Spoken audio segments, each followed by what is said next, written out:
मेरा नाम तृप्ति है। आज मैं आपको अपने कॉलेज में होने वाले एक ऐसे हादसे के बारे में बताने जा रही हूँ जिसे सुनकर आप लोगों के भी होश उड़ जाएंगे और आप भी अपनी बहन बेटियों को स्कूल या कॉलेज भेजते समय 100 बार सोचा करेंगे, क्योंकि जहाँ आप अपनी बहन बेटियों को अच्छी शिक्षा दिलवाने के लिए भेजते हैं वहाँ भी आपकी बेटियाँ सेफ नहीं हैं। ये कहानी है मेरे कॉलेज में पढ़ने वाली फर्स्ट ईयर की एक लड़की की, जिसके साथ इतनी ज्यादती की गई थी कि उसकी पूरी कहानी सुनकर आप लोगों का दिल दहलकर रह जाएगा। दोस्तों, कहानी शुरू करने से पहले वीडियो को लाइक करें और कमेंट करके बताएं कि आपको हमारी कहानी कैसी लगी। और अगर आप अपनी कहानी हमारे चैनल पर देखना चाहते हैं तो अपनी स्टोरी हमें मेल करें और मेल आईडी हमने डिस्क्रिप्शन में दे दी है। उस लड़की का नाम दिव्यंका था। दिव्यंका हमारे कॉलेज की सबसे होनहार स्टूडेंट थी। हमारा कॉलेज भी कोई छोटा मोटा कॉलेज नहीं था, बहुत बड़ा और शहर का जाना माना कॉलेज था और एक बहुत बड़े अमीर इंसान का कॉलेज था। इस कॉलेज में कई हजार की तादाद में बच्चे पढ़ते थे जो अपना भविष्य सुधारने के लिए यहाँ आए थे, मगर वो ये नहीं जानते थे कि इस कॉलेज में शिक्षा के साथ साथ लड़कियों की इज्जत की धज्जियां भी उड़ाई जा रही थी। दिव्यंका पढ़ाई में इतनी अच्छी थी कि हमेशा से ही अपनी क्लास में सबसे अच्छे मार्क्स लेकर आती थी। क्लास के लगभग सभी बच्चों से उसकी फ्रेंडशिप थी। उसकी क्लास में एक ऐसी लड़की थी जो उसकी बेस्ट फ्रेंड होने के साथ साथ क्लास की मॉनिटर भी थी। वो दोनों हमेशा एक दूसरे के साथ रहती थी। उसका नाम सोनाक्षी था। ये कॉलेज बहुत बड़ी जगह में बना हुआ था और इस कॉलेज का निर्माण लगभग 50 साल पहले हुआ था। उस शहर में रहने वाले लोगों का सपना हुआ करता था कि वो अपनी पढ़ाई उसी कॉलेज से कंप्लीट करे। हालांकि उस कॉलेज में ज्यादातर अमीर परिवार के बच्चे ही पढ़ते थे, लेकिन कुछ ऐसे गरीब लोग भी थे जो अपने बच्चों को अच्छी शिक्षा दिलवाने के लिए और उनको कामयाब और काबिल बनाने के लिए उस कॉलेज में ज्यादा मेहनत करने के बाद भेज रहे थे। दिव्यंका अपने माता पिता की सबसे छोटी बेटी थी। उसका सबसे बड़ा एक भाई था, फिर 2 बहनें थीं और चौथे नंबर पर दिव्यंका थी। दिव्यंका के बड़े भाई की शादी हो चुकी थी, जबकि दिव्यंका उसकी उम्र लगभग 19 साल थी। वो जब से इस कॉलेज में आई थी सबके साथ बहुत अच्छे से पेश आती थी। उसे किसी से भी बात करके ऐसा लगता ही नहीं था कि कोई उससे मनमुटाव कर रहा है। हमेशा वो खुश रहती थी। सोनाक्षी और दिव्यंका का एक दूसरे का साथ कॉलेज में ही नहीं बल्कि घर जाने के बाद भी होता था।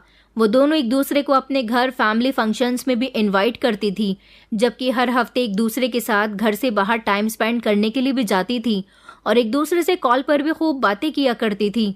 पढ़ाई के डिस्कशन भी ये लोग आपस में काफ़ी देर तक किया करते थे और ये दोनों एक दूसरे की ज़िंदगी के बारे में बखूबी जानती थीं। फिलहाल वक्त इसी तरह से गुजर रहा था।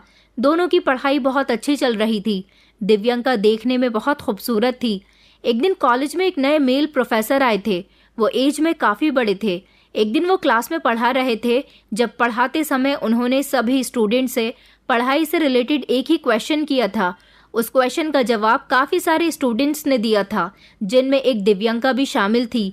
इतने सारे लड़के लड़कियों में प्रोफेसर को सिर्फ दिव्यंका का जवाब ही परफेक्ट लगा था, इसलिए उन्होंने पूरी क्लास के सामने उसकी बहुत प्रशंसा की थी और सब लोगों के सामने उसकी खूब तारीफ की गई, बल्कि सारे ही स्टूडेंट से उसके लिए क्लैपिंग भी करवाई गई थी। उन्होंने कहा था कि यही हमारे क्लास की सबसे होनहार स्टूडेंट है।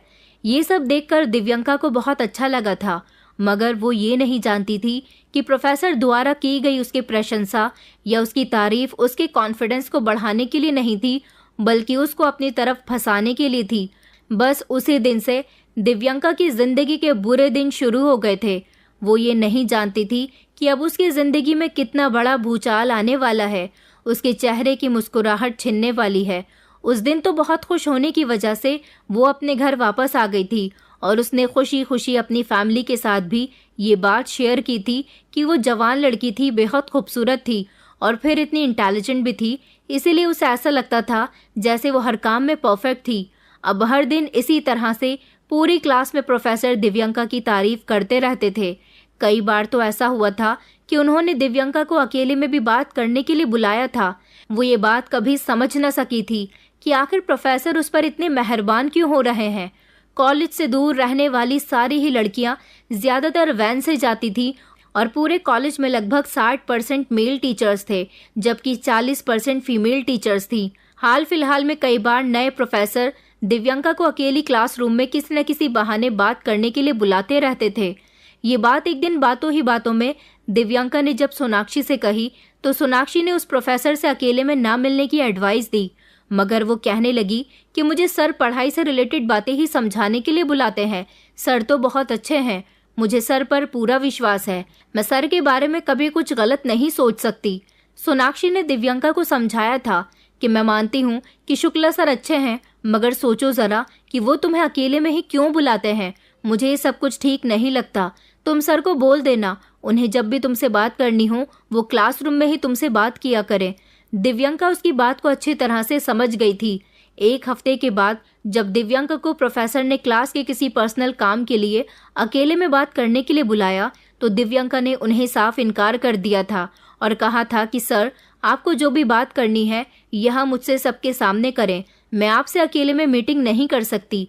शायद प्रोफेसर शुक्ला के ईगो पर उस समय ठेस पहुंची थी, इसीलिए उन्हें दिव्यांका की बात पर बहुत गुस्सा आया था। उन्होंने उस समय दिव्यांका के साथ बहुत अच्छा बिहेव किया था, उससे कुछ भी नहीं कहा था। प्रोफेसर शुक्ला के कॉलेज में काफ़ी सारे दोस्त भी थे, वो भी अलग अलग सब्जेक्ट के प्रोफेसर थे। उन लोगों के साथ प्रोफेसर शुक्ला की अच्छी फ्रेंडशिप थी।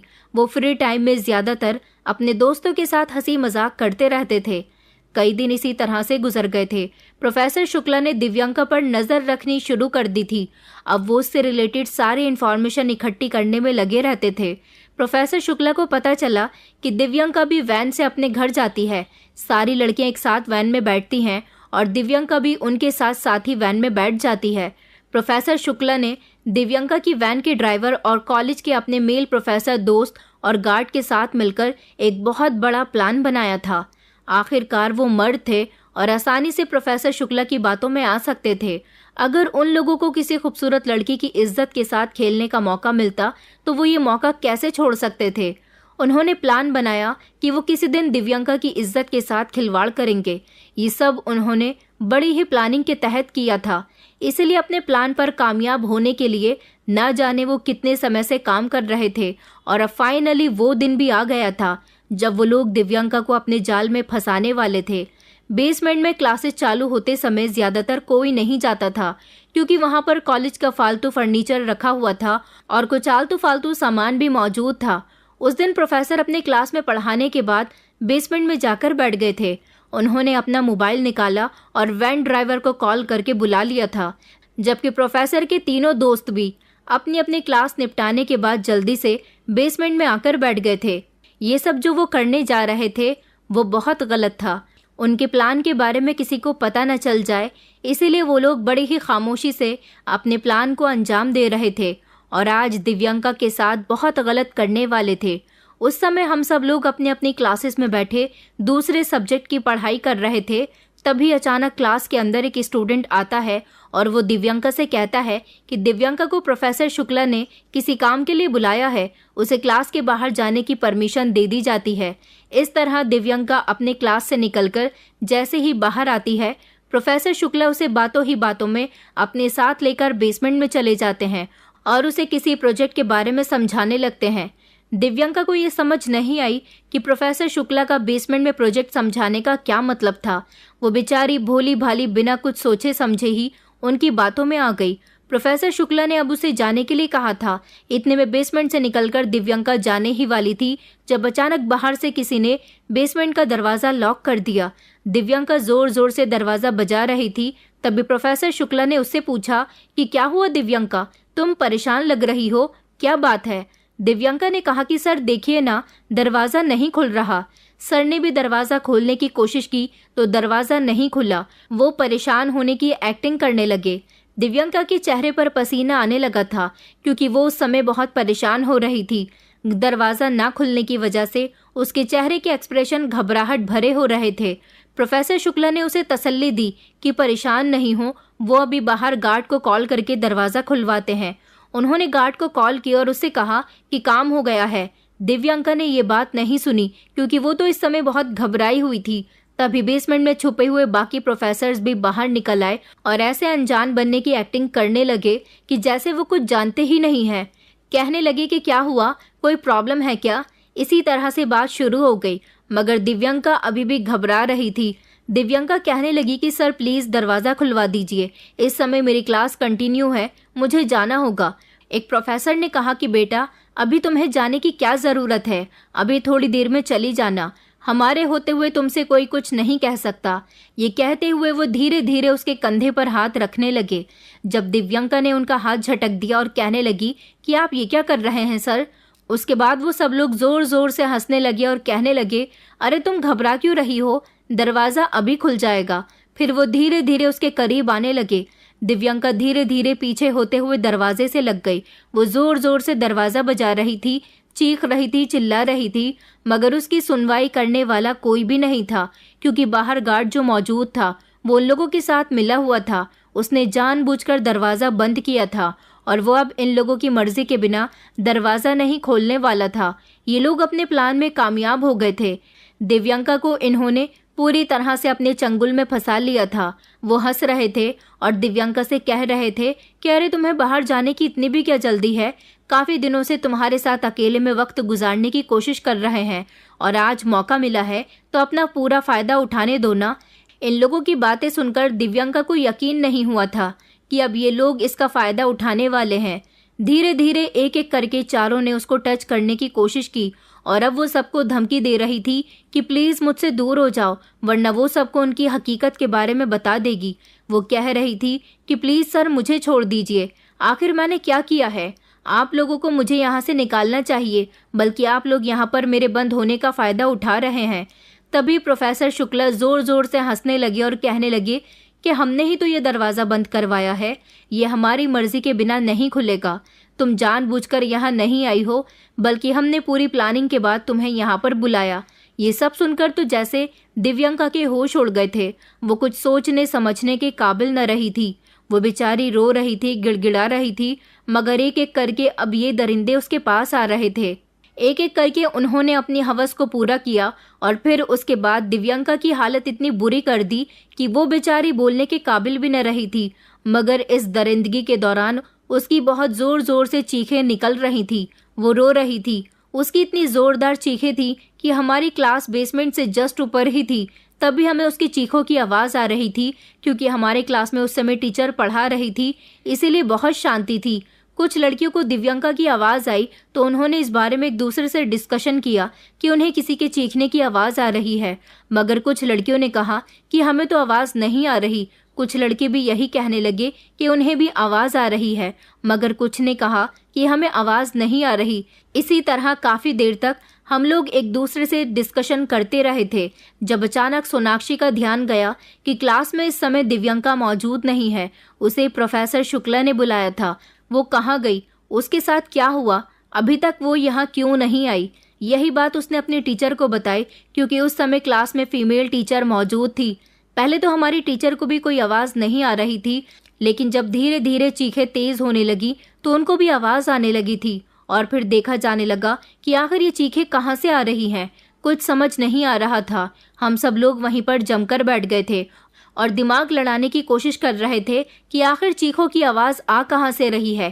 टीचर ने हमें पढ़ाई पर ध्यान देने के लिए कहा था। उधर दिव्यंका के साथ पहले तो बारी बारी चारों प्रोफेसर ने अपना काम कर लिया और उसके बाद वो चारों वहाँ से निकलकर प्रिंसिपल के केबिन में जाकर बैठ गए और उन्होंने वैन ड्राइवर और गार्ड को अंदर जाने के लिए कहा, जहाँ पर दिव्यंका बेसुध हालत में पड़ी हुई थी, क्योंकि उसके साथ बुरी तरह से ज्यादती की गई थी। चारों प्रोफेसर वहां से इतनी सफाई से निकल गए थे और उन्होंने अपनी प्लानिंग के मुताबिक सबसे आखिर में वैन ड्राइवर और गार्ड को इसीलिए भेजा था ताकि उन्होंने जो किया उसका इल्ज़ाम अगर आए भी तो गार्ड और वैन ड्राइवर पर आ जाए।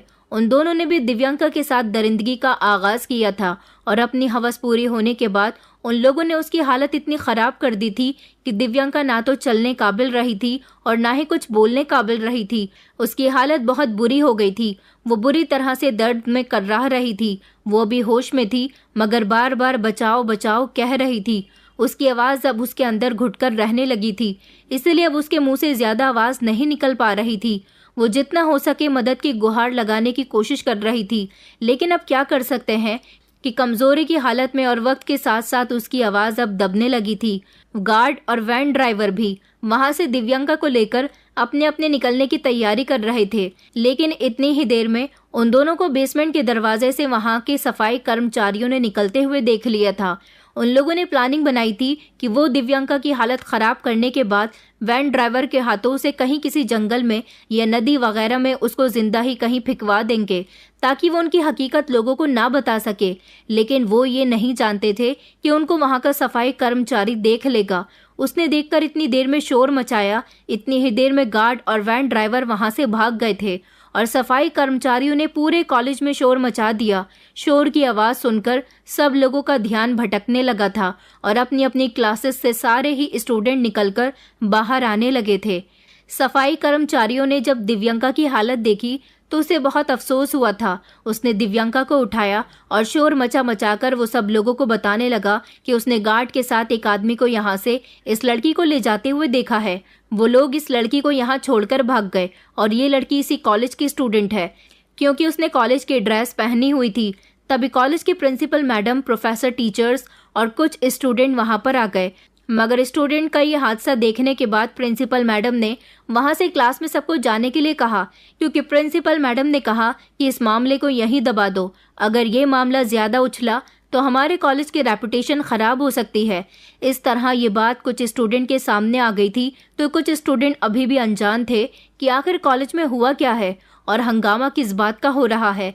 सबके होश तो तब उड़े थे जब दिव्यांका को स्ट्रेचर पर लिटाकर बेसमेंट से निकाला गया था। हम सब लोगों की नजरें क्लास के गेट और विंडो पर लगी हुई थी, क्योंकि हम लोग भी तो जानना चाहते थे कि आखिर क्या हुआ। हम लोगों को क्लास से निकलने के लिए सख्ती से मना किया गया था। सोनाक्षी के दिल में अभी भी यही चल रहा था कि दिव्यांका कहाँ गई है, वो अभी तक क्लासरूम के अंदर आई क्यों नहीं। अभी वो ये सब सोच ही रही थी कि इतनी ही देर में स्ट्रेचर पर लेटी हुई दिव्यांका सारे स्टूडेंट को दिखाई दे गई।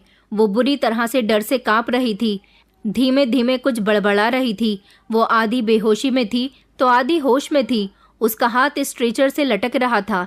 सोनाक्षी ये सब देखकर जोर जोर से चीख कर रोने लगी और दिव्यांका क्या हुआ तुम्हें, ये कहती हुई उसके पास जाने वाली थी, जब टीचर ने उसका हाथ पकड़कर उसे रोक लिया और कहा कि खबरदार, अगर तुमने बाहर जाने की कोशिश की तो चलो अपनी पढ़ाई पर ध्यान दो।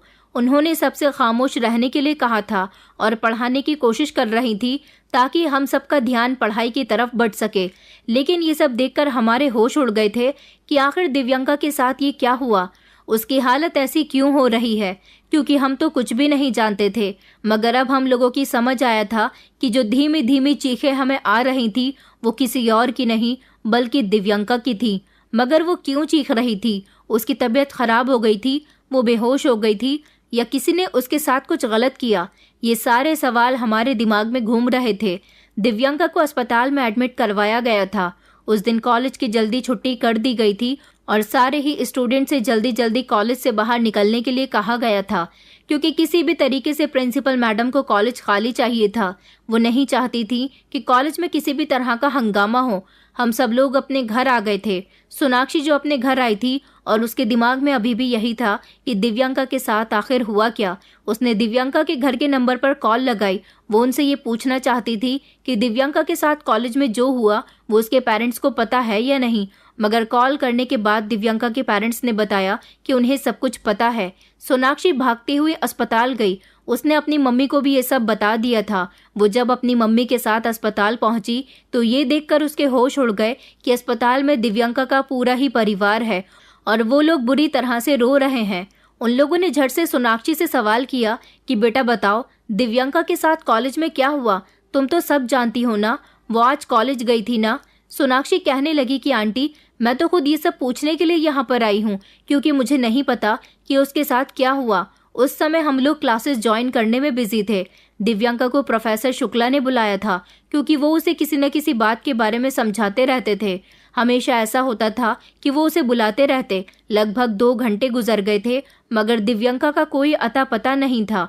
इसी दौरान किसी की धीमी धीमी चीखों की आवाजें आ रही थी। थोड़ी देर गुजरने के बाद हमने देखा कि दिव्यांका स्ट्रेचर पर लेटी हुई आ रही है। हमें दिव्यांका से मिलने नहीं दिया गया। जितने भी स्टूडेंट्स थे उन सभी को क्लासरूम में बंद कर दिया गया था। उन्हें क्लासरूम से बाहर निकलने की परमिशन नहीं थी और फिर उन लोगों ने उसे यहाँ अस्पताल में एडमिट करवा दिया। दिव्यांका की माँ का तो रो रो कर बुरा हाल हो रहा था, जबकि उसकी भाभी ने रोते हुए सोनाक्षी को पूरी बात बताई कि दिव्यांका के साथ गलत हुआ है और उसके साथ गलत करने वाला कोई एक इंसान नहीं बल्कि कई लोगों ने उसके साथ बड़ी बेरहमी से ज्यादती की है। वो सुनकर तो जैसे सोनाक्षी के पैरों तले से जमीन निकल गई थी। वो ये बात नहीं जानती थी कि उसी के कॉलेज में उसी की बेस्ट फ्रेंड के साथ ऐसा हो सकता है। आखिर ये सब किसने किया था? उसका ध्यान तभी प्रोफेसर शुक्ला पर चला गया और उसने उन लोगों को बताया था कि जरूर ये सब प्रोफेसर शुक्ला ने किया होगा, क्योंकि वो हमेशा दिव्यांका से नजदीकियां बढ़ाने की कोशिश करते थे।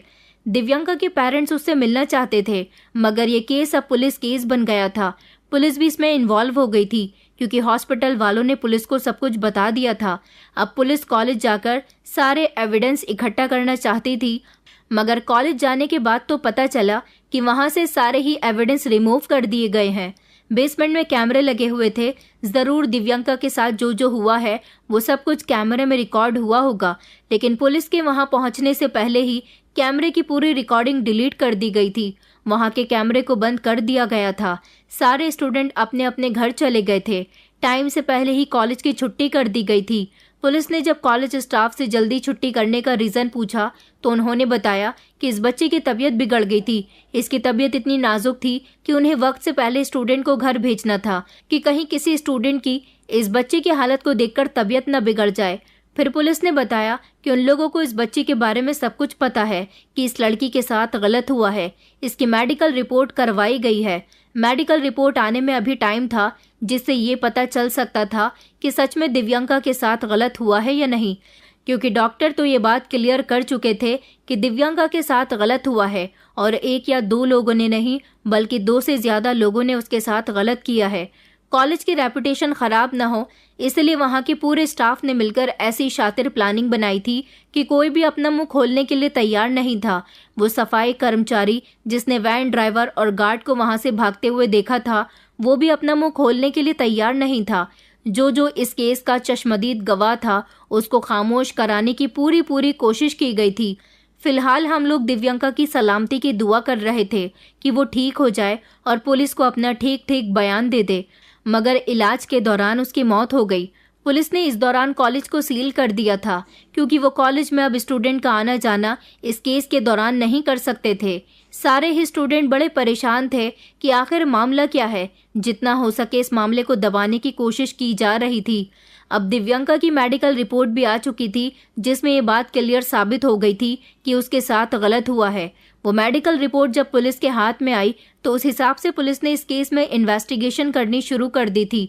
अब सवाल ये उठता है कि उसके साथ ये गलत किया किसने था और इसमें कितने लोग शामिल थे और वो लोग कहाँ हैं। पुलिस अपने काम में जुट गई थी, लेकिन ये कॉलेज बहुत अमीर आदमी का था। वो हर तरह से इस केस को दबाने की कोशिश कर रहा था। उसने पुलिस वालों को भी खरीद लिया था और इस तरह पुलिस खामोश होकर बैठ गई। दिव्यांका के पेरेंट्स इस बात पर आवाज उठाते तो उन लोगों को भी फोन कॉल्स के जरिए धमकी दी गई थी कि हम आप लोगों का जीना दुश्वार कर देंगे अगर आपने अपनी बेटी की कोई भी बात किसी को बताने की कोशिश की या हमारे खिलाफ जाने की कोशिश की, क्योंकि कॉलेज के जितने भी professor, teachers, board of director, principal, manager सभी ही लोग अमीर थे, इसलिए उनका कोई भी कुछ नहीं बिगाड़ सकता था। दिव्यांका के पेरेंट्स और उसकी पूरी फैमिली खामोश होकर बैठ गई थी। लेकिन जब कॉलेज के कुछ चश्मदीद गवाह स्टूडेंट जिन्होंने दिव्यांका की हालत को खुद अपनी आंखों से देखा था, तो उन्होंने इस बात पर आवाज उठाई कि दिव्यांका के केस को बंद क्यों किया गया है। दिव्यांका के मुजरिमों को सजा मिलनी चाहिए। आखिरकार वो सारे स्टूडेंट भी उसी कॉलेज में पढ़ते हैं। कल को अगर उनमें से किसी के साथ ये सब कुछ होता है तो फिर उनके साथ हुए हादसे को भी इसी तरह से छुपा दिया जाएगा। कॉलेज में हजारों की तादाद में स्टूडेंट हैं। सारे ही स्टूडेंट ने एक एक करके प्रोटेस्ट करना शुरू कर दिया। सोनाक्षी जो दिव्यांका की दोस्त थी और अब वो भी ये सब कुछ जान गई थी, वो पुलिस को अपना ये बयान देना चाहती थी कि प्रोफेसर शुक्ला ने उसे उस दिन बात करने के लिए बुलाया था। उसके बाद से ही उसकी हालत ऐसी हुई थी। मगर जब उसने प्रोटेस्ट किया और पुलिस को अपना बयान दिया तो पुलिस ने उसके बयान पर कोई खास रिएक्शन नहीं लिया। सोनाक्षी ने प्रोटेस्ट करना शुरू कर दिया। जब कॉलेज की प्रिंसिपल को पता चला कि प्रोटेस्ट में सबसे आगे सोनाक्षी है, जो कि दिव्यंका की बेस्ट फ्रेंड हुआ करती थी, तो सोनाक्षी को फोन पर धमकी भरे कॉल्स आने लगे। एक कॉल जो खुद प्रिंसिपल मैडम ने उसे किया था और वो उससे बात करते समय कह रही थी कि तुम हमारे कॉलेज को बेवजह बदनाम कर रही हो, तुम अच्छा नहीं कर रही हो, तुम्हारा फ्यूचर बर्बाद हो जाएगा। अगर तुमने हमारे कॉलेज को बदनाम करने की कोशिश की तो तुम्हें हमारे कॉलेज में क्या, तुम्हें कहीं भी एडमिशन नहीं मिलेगा। हम तुम्हारे घर आना चाहते हैं, तुम्हारे पेरेंट्स से बात करना चाहते हैं, तुम्हारे पेरेंट्स को तुम्हारे फ्यूचर के थ्रू समझाना चाहते हैं कि वो बच्ची मर चुकी है और उसके साथ कुछ गलत नहीं हुआ। वो पहले से ही कैरेक्टरलेस थी। कॉलेज के मेल टीचर्स पर उसकी हमेशा नियत रहती थी। उन पर वो अपनी गंदी नज़र रखती थी। उनको अपनी बातों में, अपनी खूबसूरत अदाओं में फंसाने की कोशिश करती थी। वो लोग उसकी बातों में नहीं आए तो उसने उन पर इल्ज़ाम लगाने के लिए ये सब कुछ किया। तभी सोनाक्षी ने कहा कि मगर मैडम, उसकी जैसी हालत हमने देखी है, वो तो झूठी नहीं हो सकती। उन्होंने कहा कि उसकी हालत किसी और ने ऐसी की है। वो शख्स हमारे कॉलेज से रिलेटेड नहीं है, इसीलिए हमारे कॉलेज को बदनाम ना किया जाए। उसकी तबीयत पहले ही ख़राब हो रही थी और वो इस दौरान कॉलेज आई। उसकी तबीयत बेसमेंट में जाने के बाद बिगड़ी और वो बेहोश हो गई और फिर उसे स्ट्रेचर पर लिटाकर अस्पताल में एडमिट कर दिया गया। तुम ज़्यादा इस मामले में घुसने की कोशिश ना करो तो बेहतर होगा, इससे पहले तुम्हारा फ्यूचर बर्बाद हो जाए। तुम अपना फ्यूचर देखो और अपनी पढ़ाई पर ध्यान दो। ये केस बंद हो चुका है। अगर तुम लोग प्रोटेस्ट ना करो तो कॉलेज में शांति फैली रहेगी और पढ़ाई भी दोबारा से शुरू हो जाएगी। दिव्यंका ने उस समय प्रिंसिपल मैडम की कॉल कट कर दी थी और उनकी कॉल रिकॉर्डिंग वायरल कर दी थी, जिसे कॉलेज के सारे ही स्टूडेंट्स ने सुना था। ये सब सुनकर तो कॉलेज के सारे ही स्टूडेंट्स आग बबूला हो गए। उन सबको बहुत गुस्सा आया कि दिव्यंका के साथ गलत हुआ। हालांकि प्रिंसिपल मैडम का कहना यह भी था कि दिव्यंका की तबीयत खराब थी और इसी दौरान वो कॉलेज आई थी। बेसमेंट में उसकी तबीयत बिगड़ी, इसीलिए वो बेहोश हो गई। यही वजह थी कि उसे स्ट्रेचर पर ले जाया गया। लेकिन दिव्यंका की तो कोई तबीयत खराब ही नहीं थी। उन्होंने ये बात साफ जाहिर की कि उसकी तबीयत खराब थी। पिछले 2 दिन पहले भी वो कॉलेज नहीं आई थी, उसने छुट्टी की थी। इससे साफ जाहिर होता है कि उसने तबीयत खराब के लिए ही अपनी छुट्टी की थी। ये सारी मनगढ़ंत बातें ये लोग अपने पास से बना रहे थे। सोनाक्षी, जो कि दिव्यंका की हर छोटी से छोटी और बड़ी से बड़ी बात जानती थी, इसलिए वो ये बात मानने के लिए तैयार ही नहीं थी कि उसके साथ ये सब कुछ पहले हो चुका है और कॉलेज आने के बाद ये सब होना एक इत्तेफाक था। कॉलेज में जितने भी सबूत थे वो सारे सबूत तो वहाँ के स्टाफ ने डिलीट कर दिए थे ताकि उनके कॉलेज की बदनामी ना हो, मगर स्टूडेंट खामोश होने वाले नहीं थे। उन्होंने अपनी आंखों से देखा था कि दिव्यंका की कैसी हालत थी। वो सुबह के टाइम बिल्कुल ठीक कॉलेज में आई थी, मगर इतने सारे स्टूडेंट की आवाज़ को दबाने की कोशिश की गई। सारे ही स्टूडेंट्स ने मिलकर प्रोटेस्ट किया। हजारों की तादाद में स्टूडेंट सड़कों पर उतर आए थे। सबसे पहले सोनाक्षी की आवाज़ उठाने की वजह से दिव्यंका के पूरे क्लास को रस्टिकेट कर दिया गया और ना जाने ऐसे कितने स्टूडेंट थे जिनका नाम कॉलेज से काट दिया गया था। इस बात पर स्टूडेंट और ज़्यादा भड़क रहे थे कि पुलिस ने दिव्यंका का साथ क्यों छोड़ा। पुलिस को उसे इंसाफ दिलाना चाहिए था। हमारा कानून भी हमारा साथ वहाँ पर नहीं देता जहाँ पर अमीर लोग उन्हें पैसे खिलाकर खामोश करवा देते हैं। सफाई कर्मचारी को तो पूरी तरह से खामोश कर दिया गया था, जो ये बात अच्छी तरह से जानता था कि उसने 2 लोगों को देखा था। पुलिस भी ये बात जानती थी कि दिव्यंका के साथ गलत हुआ है। हर कोई खामोश था। तभी तो कॉलेज के सारे ही स्टूडेंट का गुस्सा बढ़ गया था। सोशल मीडिया पर भी ये केस खूब वायरल हुआ। प्रोटेस्ट करने के दौरान एक लड़की की गर्मी की वजह से बहुत ज़्यादा तबीयत बिगड़ गई। उसे अस्पताल में एडमिट करवाया गया तो कुछ लोगों ने उसका वीडियो बना लिया और आम कर दिया कि यही वो लड़की है जिसके साथ गलत हुआ है। जैसे भी सही, मगर कॉलेज मैनेजमेंट ने जितनी भी कोशिश कर ली हो उनकी बदनामी ना हो, लेकिन उन लोगों की काफ़ी बदनामी हो रही थी। बस फ़र्क इतना था कि दिव्यंका को इंसाफ नहीं मिल रहा था। काफ़ी समय तक तो उसके घर वाले भी खामोश रहे, लेकिन जब उन्होंने देखा कि हज़ारों की तादाद में कॉलेज के स्टूडेंट उनकी बेटी के लिए प्रोटेस्ट कर रहे हैं, तब उन्होंने भी आवाज़ उठाई थी और वो लोग भी इस प्रोटेस्ट में शामिल हुए थे। इस प्रोटेस्ट को रोकने के लिए हर स्टूडेंट को धमकी दी गई थी कि वो लोग ये प्रोटेस्ट बंद कर दें वरना अच्छा नहीं होगा। कॉलेज की तो अच्छी खासी बदनामी हो चुकी थी और वैसे भी इतना सब कुछ हो जाने के बाद कौन चाहेगा कि इस कॉलेज में दोबारा से पढ़ाई स्टार्ट करे। सारे स्टूडेंट एकजुट होकर दिव्यंका को इंसाफ दिलाने की कोशिश कर रहे थे। उनकी आवाज़ों को लगातार दबाया जा रहा था, उनके साथ मारपीट की जा रही थी। पुलिस को उन पर लाठीचार्ज करने का हुक्म दे दिया गया था। उसमें अगर जवान लड़के मौजूद थे तो जवान लड़कियां भी मौजूद थी। उनके साथ सबके सामने मारपीट की जा रही थी। हमारा कानून कुछ नहीं कर रहा था, बल्कि और इंसाफ दिलाने वाले लोगों को रोकने की कोशिश कर रहा था। और फिर कुछ दिनों के बाद ही सही, मगर ना जाने कहां से ये बात सामने आ गई थी कि सफाई कर्मचारी ने अपना पुलिस को बयान दे दिया। उसने ये बात बता दी कि उसने कॉलेज के गार्ड को और एक और आदमी को देखा था उसे बेसमेंट से भागते हुए। उस दूसरे आदमी के बारे में भी पता चल गया था कि वो वैन ड्राइवर था और वो ड्राइवर दिव्यंका का वैन ड्राइवर था। मगर इसमें कॉलेज के कुछ टीचर्स भी मौजूद थे। ये बात अभी खुलकर सामने नहीं आ रही थी। कॉलेज मैनेजमेंट ने अपने बयान में ये बात कही थी कि गार्ड एक हफ्ते से छुट्टी पर था, वो अपने गांव गया हुआ था। उसकी ज़मीनों की कुछ प्रॉब्लम चल रही थी। इस दौरान कॉलेज में गार्ड मौजूद ही नहीं था, तो फिर वो ऐसा कैसे कर सकता है। रही वैन ड्राइवर की बात, तो वैन ड्राइवर के साथ भी इस लड़की का अफेयर चल रहा था। वैन ड्राइवर को भी गायब कर दिया गया था। आखिरकार कॉलेज मैनेजमेंट इस केस से रिलेटेड कितने आरोपियों को छुपाने की कोशिश करेगा। एक न एक दिन सच दुनिया के सामने आना ही है, लेकिन वो लोग भी अपनी जी तोड़ कोशिश कर रहे हैं कि अपने आरोपियों को दुनिया के सामने ना आने दे। अगर वो लोग आरोपियों को जानते हैं, अगर वो उन आरोपियों को जानते हैं, तो उन्हें उन आरोपियों को दुनिया के सामने लाना चाहिए। आखिरकार उन्हें ये सोचना चाहिए कि जैसा दिव्यांका के साथ हुआ, ऐसा उनकी बहन बेटी के साथ ना हो। और उन्हें आरोपियों को छुपाने की कोशिश नहीं करनी चाहिए, बल्कि सब लोगों के सामने आरोपियों को लेकर आना चाहिए। उन्हें पुलिस के हवाले कर देना चाहिए। पुलिस उन्हें जो चाहे सजा दे।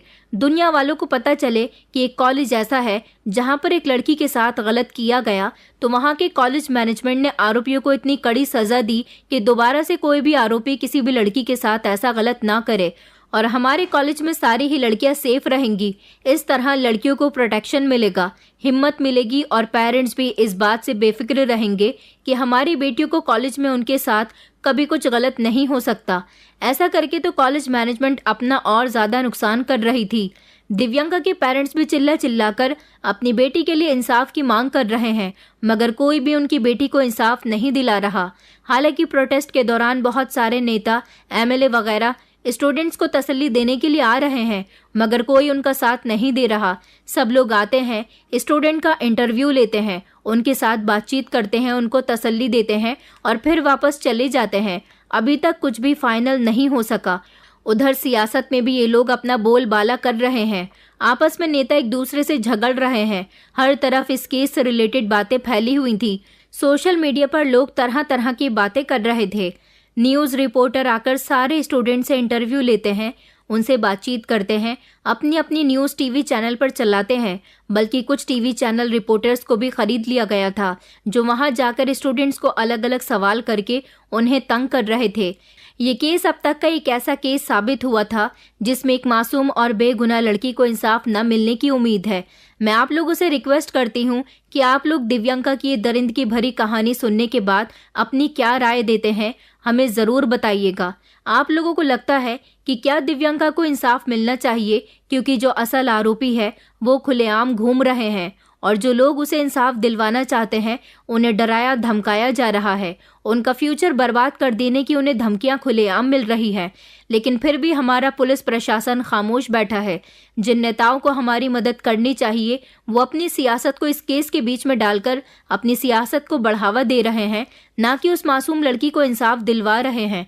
हर इंसान आज के दौर में अपना मतलब पूरा करता है। ये बात दिव्यांका के केस से साफ साबित होती है। कॉलेज मैनेजमेंट के जितने भी लोग इस काम में शामिल हैं उन्हें सजा जरूर मिलनी चाहिए। आप लोग भी हमारे साथ साथ दिव्यांका के लिए सपोर्ट करें, उसे इंसाफ दिलवाने के लिए हमें अपनी राय जरूर दें। दोस्तों, उम्मीद करती हूँ आपको हमारी कहानी पसंद आई होगी।